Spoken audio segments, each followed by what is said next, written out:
Transition, ou l'art de valoriser vos transitions professionnelles, quel que soit votre âge et quel que soit votre secteur d'activité.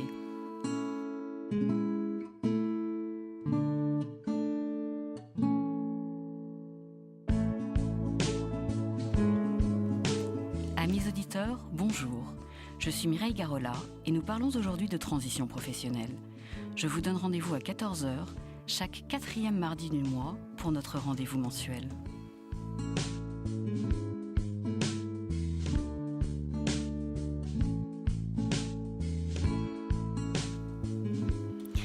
Lorsque l'on entre dans un écosystème que l'on ne connaît pas, c'est-à-dire en l'occurrence celui de la recherche d'emploi, il est très important de bien en connaître les règles. J'ai décidé aujourd'hui de m'adresser à Christelle Defoucault. Christelle a passé plus de 20 ans dans le recrutement et elle est l'auteure du livre « Déjouer les pièges des recruteurs » paru aux éditions Erol. Christelle Defoucault, bonjour. Bonjour Mireille. Je voudrais aborder avec vous aujourd'hui spécifiquement 2 sujets qui, à mon avis, sont quelque chose de crucial dans la recherche d'emploi. Tout d'abord, essayer de démonter avec vous, pour nos auditeurs, quels sont les mécanismes du recrutement dans le cadre de la réponse d'une annonce, pas forcément candidature spontanée, ce qui est un autre système un petit peu compliqué. Et puis surtout, dans une deuxième partie, quelque chose qui m'a passionné dans la lecture de votre livre, qui est le fonctionnement psychologique des recruteurs, qui me semble quelque chose de très important. Mais peut-être, avant cela et en guise d'introduction, est-ce que vous pourriez partager avec moi et vos auditeurs, en tant que recruteuse, les 3 erreurs les plus fréquentes que vous avez pu observer chez les candidats ? Alors, je dirais qu'une erreur fréquente à l'heure actuelle, c'est déjà de ne répondre qu'aux annonces d'emploi. Il faut savoir que les offres d'emploi ne représentent que 20% du marché.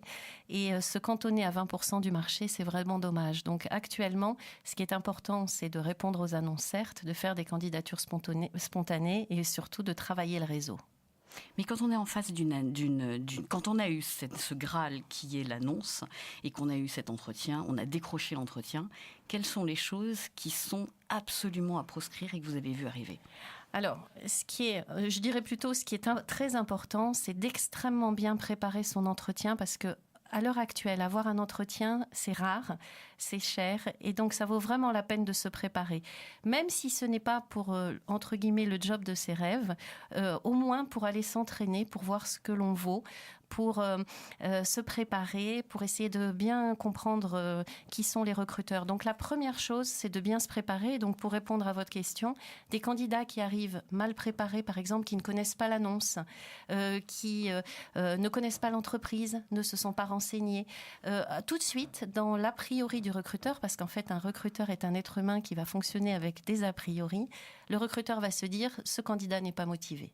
D'emblée de jeu. On arrive encore aujourd'hui, en période quand même de grande crise depuis de nombreuses années, à avoir des gens qui n'ont pas lu l'annonce correctement, qui ne se sont pas renseignés. Ça arrive encore aujourd'hui ? Vraiment très souvent. Et c'est extrêmement surprenant parce qu'on a beau leur dire, en fait, ils pensent qu'ils vont pouvoir s'en sortir simplement par leur discours en se présentant. Et ils ne pensent pas que ce qui est le plus important pour un recruteur, ça reste quand même la motivation. Et la motivation, elle s'exprime par énormément de choses, et notamment par le fait de s'être renseigné avant. Donc, si vous me parliez de 3 choses, la première, la grosse erreur, c'est d'arriver en étant non motivé, surtout non préparé. La deuxième erreur, c'est de se positionner quand on est en entretien en position basse, c'est-à-dire entre guillemets en demandeur d'emploi. Ça doit arriver beaucoup plus fréquemment, ça j'imagine. arrive très souvent et c'est drôle parce que ça nous concerne tous, quels que soient les profils, quel que soit l'âge, quelle que soit la position que l'on a occupée dans une entreprise. Quand on est dans un entretien, ce n'est pas naturel. Et on a peur et surtout par réflexe, on adopte la posture du candidat face à un examinateur, comme si on repassait le bac. Exactement. Ou les examens des écoles. Exactement. Et donc, on met le recruteur dans une position, entre guillemets, haute. On se met en position basse. On est en position, justement, de demandeur d'emploi. Alors qu'en fait, dans le recrutement, c'est tout simplement une rencontre entre 2 professionnels. Le recruteur est un professionnel qui a des besoins. Le candidat est un professionnel qui a une offre de service et c'est un rendez-vous professionnel entre deux personnes qui sont au même niveau. Et les échanges doivent être professionnels, c'est-à-dire que le candidat va devoir essayer de savoir en face, de comprendre quel est le besoin et en fonction du besoin, il va présenter son offre de service. Donc quelqu'un qui arrive en entretien un peu comme un jeune candidat face à un... S'excusant de demander pardon. Voilà, et puis en posture basse, je suis demandeur d'emploi, je suis au chômage depuis 3 ans ou 3 mois, j'ai été licencié. Vous voyez, toutes ces expressions ce ne sont pas des offres de service. Donc ça serait la deuxième grosse erreur. Et la troisième erreur va concerner la manière je dirais, les premiers instants. Oui. Il y a un adage en recrutement, on dit que dans 80% des cas, la première impression que l'on se fait de quelqu'un est la bonne, surtout quand elle est mauvaise. Et nous, recruteurs... C'est très dangereux, la fin de la phrase. Exactement. Donc, faire très attention, les candidats qui ne font pas attention à leurs premiers instants, que ce soit la poignée de main, le regard, le sourire, ou tout simplement la manière dont ils vont se présenter, il y a de grandes chances qu'ils ratent toute la suite. D'accord, écoutez, je vous remercie. Alors dans la première partie, si on parle des mécanismes et des outils du marché du recrutement, et en particulier quand on répond à une offre, l'outil le plus utilisé, c'est bien sûr le CV.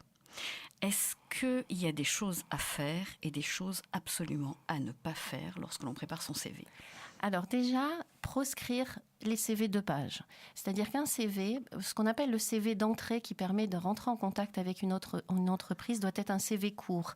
Ça doit être ce qu'on appelle un CV carte de visite.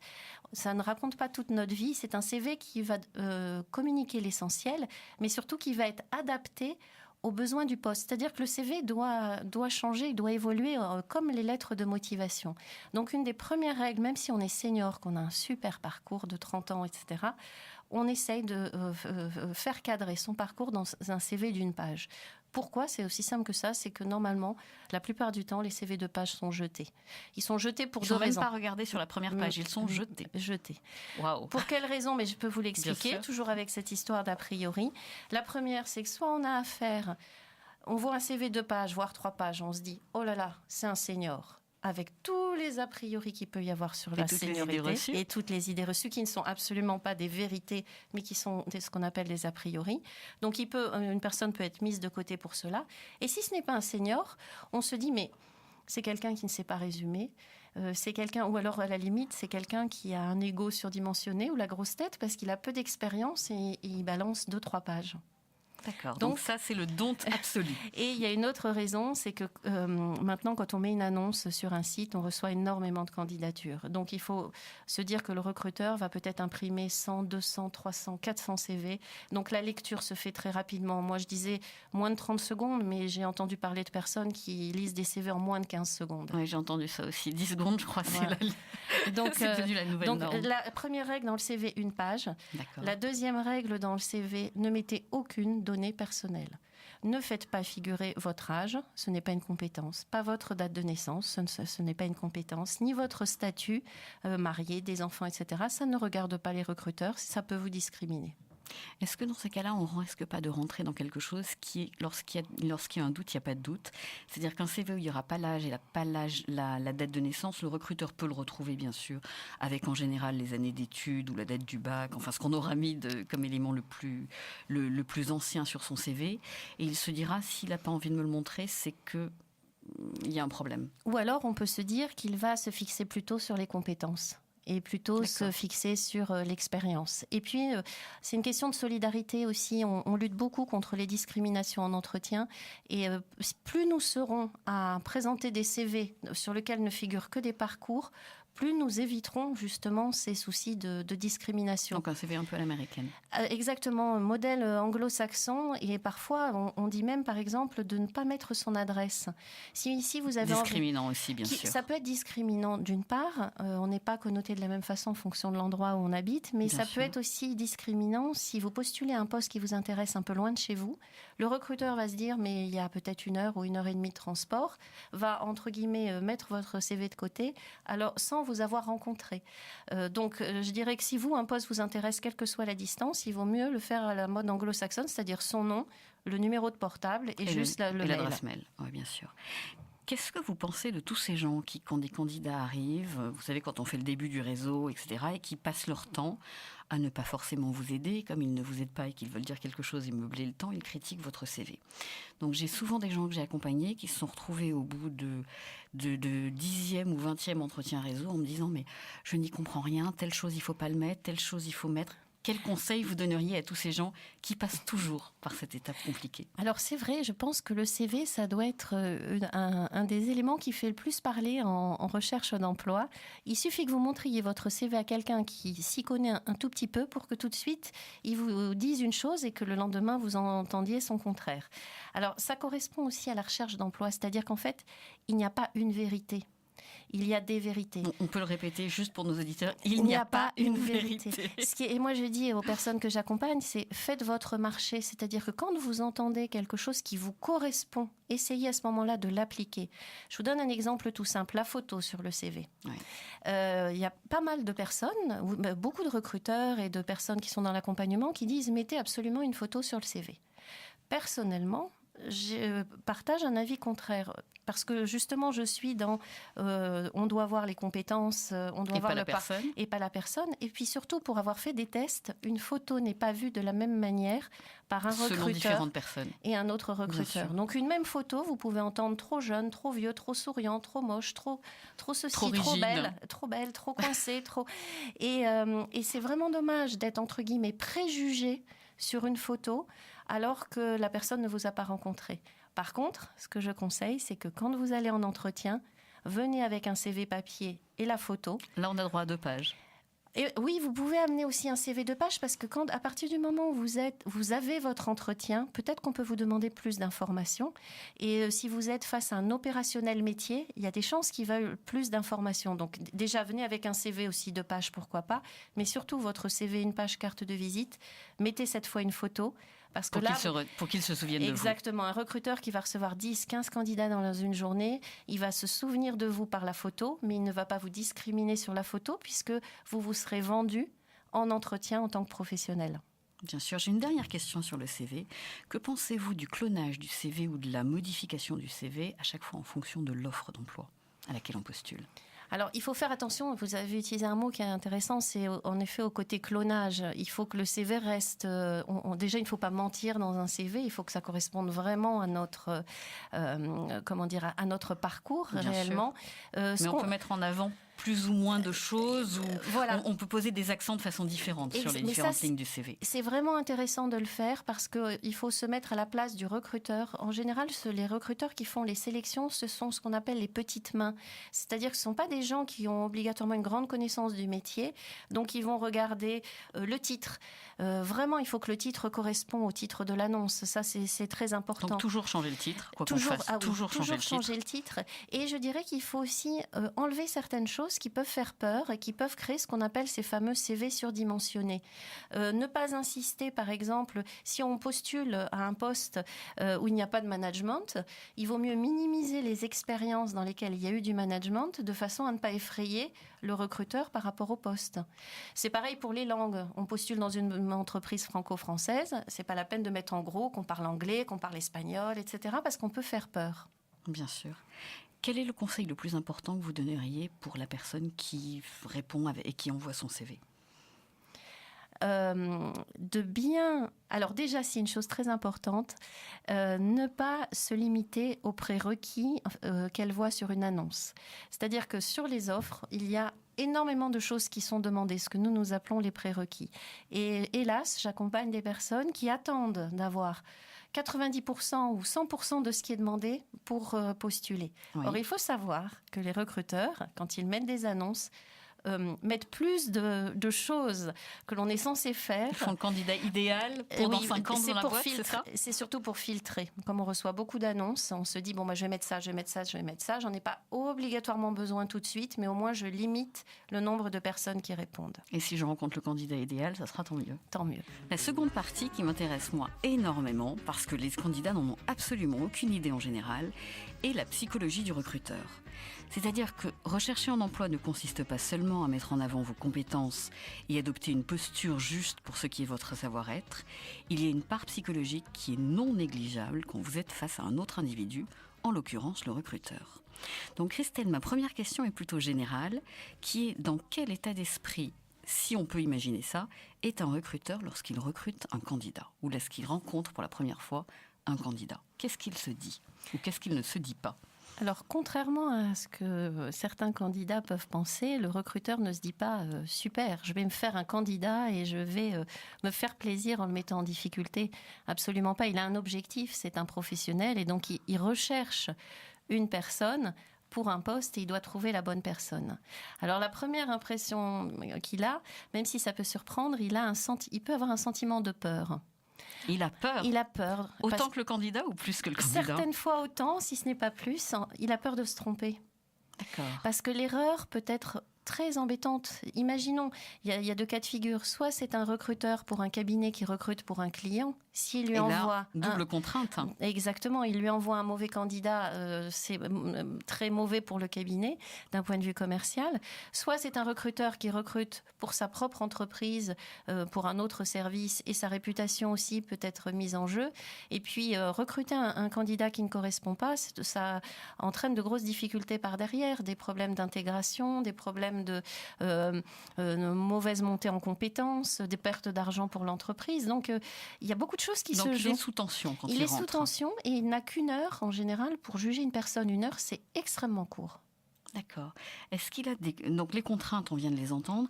Quel est son rôle et quelle serait sa posture? Est-ce qu'il y a différents rôles selon les différents stades du recrutement? Alors, il va y avoir des recruteurs qui vont jouer des rôles. Il y a le recruteur Good qui va cop jouer... et bad cop, par exemple. Voilà, je joue le méchant, je joue le gentil. Voilà. Et puis, il y a des recruteurs qui sont simplement eux-mêmes. Leur idée, c'est de se dire... Par tous les moyens possibles, il faut qu'en 1 heure, je comprenne qui est cette personne. Donc, il va s'intéresser, bien entendu, aux compétences, au métier, à l'expérience, mais il va y avoir aussi le côté humain et de se dire. Donc, c'est quoi ces moyens possibles, oui, effectivement. On va regarder, par exemple, le regard, Oui. on va regarder le sourire, Oui. les yeux qui pétillent. Un candidat qui a les yeux qui brillent quand il nous parle de son ancien poste ou quand il parle de ce qu'il peut nous apporter, il nous donne cette envie. Ça va être des tas de signes qui montrent que ça s'est bien passé ou qu'il a aimé au moins. Tout au moins qu'il a aimé. Exactement. Et puis ça va être aussi une rencontre entre 2 personnes. Le feeling peut se créer ou ne pas se créer. Un candidat, par exemple, un petit peu fermé ou quelqu'un qui nous prend de haut ou quelqu'un trop sûr de lui, ça peut être rédhibitoire même si c'est un très bon professionnel parce que nous sommes des êtres humains et en tant qu'être humain, on va avoir tendance à recruter le plus sympathique. Celui qu'on apprécie le plus. Et surtout, il y a une chose qui est importante à savoir, c'est que le recruteur va chercher un partenariat. C'est-à-dire que ce candidat, ça va être un futur partenaire pour aller... De l'entreprise et puis pour aller ou ensemble. Ou un ambassadeur si c'est un chasseur de tête. Un ambassadeur, et puis ce duo va permettre d'aller vers le client ou d'aller vers un autre service de l'entreprise. Donc il faut qu'il y ait un feeling et une bonne communication entre les deux. On va avoir du mal à transmettre la candidature de quelqu'un avec qui on n'a pas eu de lien. De fit, exactement. Je comprends. Qu'est-ce qui va intéresser le recruteur et est-ce qu'il faut chercher à le séduire? C'est ce que se disent en tout cas tous les candidats. Alors, le séduire, ça dépend comment on l'entend. J'utilise un mot un peu fort. D'une certaine manière, c'est une forme de séduction, c'est-à-dire qu'il va falloir que le candidat parle la langue du recruteur, oui. S'intéresse au recruteur. C'est le principe d'une relation. C'est je vous rencontre pour la première fois. Si je vous parle uniquement de moi et que je suis centrée sur moi, je ne vais pas vous intéresser. Si je vous parle de vous, fois. On peut le répéter aussi ça. Si je vous parle de vous, je vais vous intéresser. Donc un candidat doit se dire en face de moi, j'ai un client. Et dans ce que je vais lui présenter, je vais lui parler de lui, de ce qu'on va faire ensemble, de nos missions, de ce que je peux lui apporter. Donc, Donc pour le séduire, le faire parler. Exactement. Et avant tout, le faire parler. Réussir à comprendre ce que veut le recruteur. Est-ce qu'on peut parfois lui demander simplement, si on est en phase finale, par exemple, de recrutement, qu'est-ce qui, dans mes priorités ou dans les priorités que vous voyez sur ce poste, serait le plus important pour vous? Comment est-ce que je peux vous aider au mieux? Complètement, on peut poser toute forme de questions. Si on se positionne comme un professionnel, face à un professionnel, dans une relation professionnelle, on peut tout à fait dire « Que pensez-vous de moi pour ce poste ?» On peut poser des questions. Se restreindre, c'est se positionner en position basse, comme vous disiez exactement, au début. C'est être en Bien posture sûr. basse. Quand on est un professionnel, on pose des questions. Alors, il ne faut pas faire de l'ingérence. Il faut aussi attendre de s'être aussi vendu et Bien d'avoir sûr. proposé son offre. Refaire tout de suite la stratégie de l'entreprise serait pour le moins mal placé. Alors ça, c'est une des choses que font certains candidats qui peuvent dire, vous savez, j'ai vu une erreur dans votre site, ou ça, vous devriez peut-être le faire comme ça. Ils arrivent en pensant être force de proposition, mais c'est trop tôt, pas dans un entretien. D'accord. Vous disiez qu'il ne faut pas attendre d'avoir les qualificatifs du poste pour postuler, mais du coup, toutes les compétences du poste, mais du coup, quand vous arrivez avec des failles en entretien, comment vous les masquez, comment vous les minimisez, comment vous évitez d'en parler? Parce qu'en général, d'abord, la personne commence à dire « ça, je ne peux pas faire ». Je ne sais pas pourquoi, c'est un réflexe. « Ça, je ne peux pas faire » et parle de tout ce qu'elle peut faire. Comment est-ce qu'on fait quand on a 20% de trous sur l'annonce? Alors l'idée, c'est surtout comme on disait tout à l'heure, de réussir son démarrage. Réussir son démarrage, ça veut dire réussir ce qu'on appelle dans la profession son pitch. Le pitch, c'est sa bande-annonce. C'est quand le recruteur va vous dire dès le début, parce que maintenant ça se fait vraiment très souvent dès le début, il ne se présente même pas, le recruteur ne se présente pas et il vous dit pouvez-vous vous présenter rapidement. Tout va se jouer dans ce pitch. C'est-à-dire que vous avez à peu près 3 minutes pour expliquer qui vous êtes. Plus vous allez développer, mais dans le sens du recruteur, plus il va se dire que vous êtes la bonne personne et moins il va les titiller sur peut-être ce qui vous manque. Mais alors attention dans le pitch, surtout comme c'est votre seul espace de liberté dans l'entretien. Surtout pas de mots négatifs. Aucun mot négatif. Jamais. Aucun mot négatif. On essaie le moins possible de parler au passé. On se présente comme je suis comptable, je suis assistante de direction depuis tant d'années. On ne cite évidemment pas son âge. On développe au maximum. Plus on aura développé et occupé cet espace de liberté et donner envie à l'autre, moins il ira nous titiller sur ce qui nous manque. C'est-à-dire qu'au lieu de rentrer dans le monde de l'offre d'emploi, on lui donne envie de rentrer dans notre monde. Exactement. Dans lequel on pourra lui poser des questions sur lui-même et sur l'offre. Exactement. Il faut qu'une fois qu'on ait terminé notre pitch, il se dise « Waouh, c'est la bonne personne ». Et après, il aura beaucoup moins tendance à venir nous coincer ou nous titiller. Il va juste poser des questions pour s'assurer qu'il a vraiment une bonne impression. Donc, en fait, pour composer avec ses failles, on travaille son pitch. Exactement. Et alors attention, par rapport au pitch, très important, ne jamais faire un pitch en chronologique. C'est-à-dire qu'il y a 9 candidats sur 10 qui le font. Quand on leur demande « présentez-vous », s'ils n'ont pas préparé le pitch, ils vont se présenter en mode réflexe, c'est-à-dire qu'on démarre de ses études, premier poste, troisième poste, et au moment où on va à peu près arriver à quelque chose d'intéressant, voilà, le recruteur en face s'est endormi ou on n'a plus de temps. Donc un pitch, en plus, il faut se dire qu'il n'est pas débile non plus, il a le CV sous les yeux. Donc il peut lire. Lui faire la lecture du CV n'a aucun intérêt. Donc ce qu'il faut, c'est se présenter en professionnel et en commençant plutôt par les dernières ou avant-dernières expériences, disons surtout celles qui intéressent le recruteur. Bien sûr. J'ai une grande question aussi qui est, est-ce qu'il faut rappeler le recruteur, cabinet de chasse ou entreprise qui recrute? Et si oui, à quel moment et dans quel cas il ne faut jamais le faire? Parce que j'imagine que les cabinets de chasse ou les recruteurs professionnels ou intermédiaires doivent être absolument inondés sous les appels des candidats qui disent « je n'ai rien reçu sauf la lettre standard » ou alors « où est-ce qu'en est ma candidature et je veux absolument me voir parce que je sais que je corresponds parfaitement à ce poste ». Donc si on rappelle, quand est-ce qu'on rappelle et qu'est-ce qu'on dit? Alors, juste une question, est-ce que vous parlez de une fois qu'on a eu l'entretien ou pour avoir l'entretien? Pour avoir l'entretien d'abord, et ensuite une fois qu'on l'aura eu. Alors, pour avoir l'entretien, moi je conseille de téléphoner. De toute façon, ce que je dis toujours, c'est tentez, vous ne risquez rien. Allez toujours au bout de ce que vous pouvez. Au pire, vous aurez un non. Au pire, vous prendrez une porte. Bon, et alors? Mais au moins, vous n'aurez pas de regrets. J'ai beaucoup de candidats qui ont téléphoné suite à des envois de candidature et qui ont pu se présenter en ligne et qui ont, par exemple, appris que tous les CV n'avaient pas été vus. Leur CV, du coup, est remonté sur la pile et ont obtenu des entretiens comme ça. Donc, ça vaut vraiment la peine de le tenter. Bien entendu, il ne faut pas harceler, parce que si on appelle 10 fois, une fois. On appelle une fois, on essaye de rappeler une fois. Alors, il y a des bons moments pour appeler. Si on veut plutôt joindre un manager, c'est plutôt le soir, plutôt tôt le matin. Ne pas hésiter à appeler le vendredi après-midi, c'est un bon jour, parce que les gens partent en week-end et ils sont plus ouverts, entre guillemets. Donc, tentez quand même de rappeler, d'appeler pour avoir un entretien. Ça permet de se vendre au téléphone. Est-ce qu'on peut appeler différentes personnes? Si on n'arrive pas à avoir la personne qui recrute ou le RH ou la personne qui a mis l'annonce, si on est dans une société et qu'on voit qu'il y a un directeur financier qui est sur LinkedIn ou autre chose du genre, est-ce qu'on peut essayer différentes sources ou est-ce que c'est contre-productif? Tout peut être essayé, tout peut être tenté.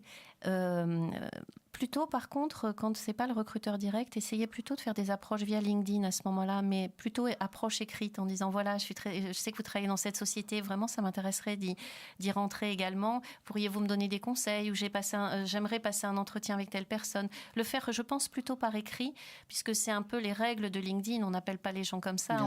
On se met en contact. On se présente, on dit bonjour d'abord. Voilà, on le fait de façon douce, mais comme il est très rare d'avoir des entretiens, que c'est très difficile à l'heure actuelle, toutes les voies sont à prendre. Et alors, pour répondre à votre autre question, une fois qu'on a eu l'entretien, est-ce qu'on doit rappeler par appeler? Déjà, une chose qui est très importante, il faut remercier par mail. Ça paraît évident, mais il y a beaucoup de candidats qui ne le font pas. En tout cas, ceux qui le font se démarquent.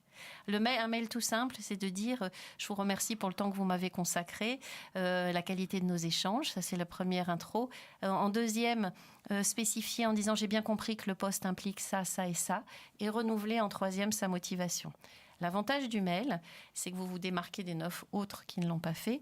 Et surtout, c'est non intrusif. Non intrusif, et ça vous permet, puisque vous avez établi un lien via le mail, de revenir ensuite, au bout de quelques jours, par mail ou par téléphone, puisqu'il y a eu cette relation qui a été établie. Superbe. J'ai juste une dernière question. Que pensez-vous de ces offres qu'on voit traîner sur le net pendant plusieurs mois? Alors, beaucoup de personnes disent que ce sont des offres, entre guillemets, qui permettent... Des offres fantômes qui permettent aux entreprises de faire de la publicité. Il faut y répondre, mais sans passer trop de temps. Et puis parfois, ce sont tout simplement des recrutements qui reviennent. Et il y a des ça peut être une bonne idée. Ça peut être une bonne idée. Le faire sans trop passer de temps. Merci beaucoup. Christelle Defoucauld, je vous remercie beaucoup pour ce moment d'échange. Merci. Amis auditeurs, je vous retrouverai toujours avec le même plaisir le mois prochain.